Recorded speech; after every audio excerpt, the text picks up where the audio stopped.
Ադրբեջան եւ Թուրքիա։ Այս մոլորակի վրա ուրիշ թշնամի չունի մեր ազգում, մեր պետությունը։ Մեկ էլ ներսի դավաճան թշնամիները սա ուրիշ հարց է։ Սրանք ամենանենգ թշնամիներն են մեր ազգի համար։ Այդ իսկ պատճառով ես ասում եմ, ժողովուրդ, աշխարհաքաղաքական իրավիճակը փոխվել։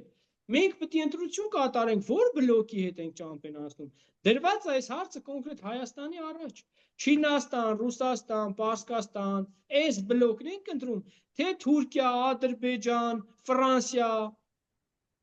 Եվրոպա, Ամերիկան sense մեկ էս կողմ, մեկ են կողմ։ Ասեք, ես չեմ տեսնում Հայաստանի ապագան Թուրքիայի, Ադրբեջանի բլոկի մեջ, որտեղ խրժռելու են մեր ազգին, հոշոտելու են, ցեղասպանելու են։ Նիկոլն ու իրանց թիմը տեսնում են։ Այդ մարդիկ ասում են, որ կա հնարավորություն ադրբեջանցիների հետ համերաշխ ապրելու։ Ես ասում եմ, չկա, ընկեր ջան։